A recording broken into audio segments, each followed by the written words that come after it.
The strange thing about losing a close friend, at least in my experience, is that sometimes you don't realize it when it happens. The friendship ends and life moves on.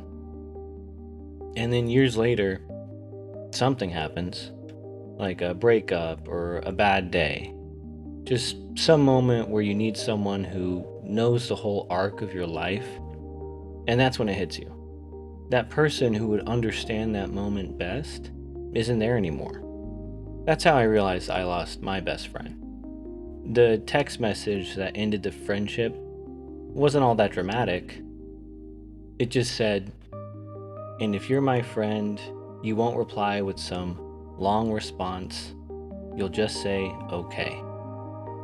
And something about that sentence immediately told me that the friendship that I thought I had wasn't there anymore. But the strange thing is, at the time, I didn't really feel like I lost much. Life just kept moving. We met in high school. Most of our friendship happened late at night, sitting in front of a TV playing video games. He had this laugh that we all called the honk. It's the kind of laugh that happens when something completely catches you off guard, and it erases any coolness a person might have been trying to maintain. He'd fold over with his face turning red, one eye squinting harder than the other, just trying to recover the whole time while the laughs just kept escaping in sudden bursts. Sometimes he'd have to pause to slurp up the bit of drool that almost escaped. Our friendship was basically an ongoing attempt to just make the other person laugh. If I called and got his voicemail, I would often leave this long, rambling message taking on some sort of ambiguous character, speaking in a weird accent, just explaining why I called in the most drawn out way possible. And I don't really remember us ever having an argument. Even the frustrations that occurred between us usually just became jokes. The normal social politeness that people typically show one another never really applied to us. Our friendship formed before our civility. Like a lot of high school friends, we used to talk about getting a place together someday after graduation. But instead, he joined the Navy, so the plan was always that whenever he got out, we would just figure it out then. But life moved faster than that plan, and he met someone, and they had a kid, and they moved to the Northeast. Eventually, he offered me a spare room, and I figured, why not? I thought, cool, I'll just get to live somewhere new and continue hanging out with my best friend. But when I got there, his life was already moving at a completely different speed, in a completely different direction. He was a new father, and he was in nursing school, and he was trying to hold together his relationship under a lot of pressure. And I was still living like someone in their early 20s, just drifting a bit and avoiding responsibility like a teenage ninja. So that rhythm we used to share just didn't quite fit anymore. And nothing exploded, and no one yelled. There wasn't some big dramatic betrayal that happened. It was just a strange series of small frictions. Expectations that didn't quite match, and then eventually that text message. "And if you're my friend, you won't reply with some long response. You'll just say okay." At the time, something in me just rejected that immediately, and it seemed apparent to me that it was just time that we go our separate ways. I felt like he didn't seem to notice my struggle to build a life in a new place. And in hindsight, I didn't seem to notice his struggle to grow up like his life depended on it. So that was it. Friendship ended. But the strange thing about friendships like that is the loss doesn't really register right away.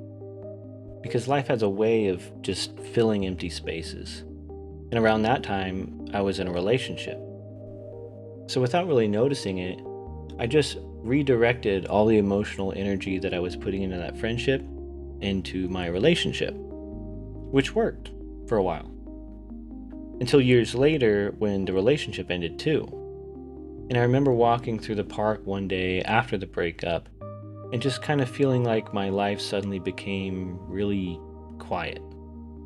And it occurred to me that the person who would understand this moment best wasn't someone I could call anymore. And I find it really strange how little language we have for that kind of loss. Like, tell someone you lost a 3-year relationship, and they'll usually sit with you or talk with you, and they might even grieve with you.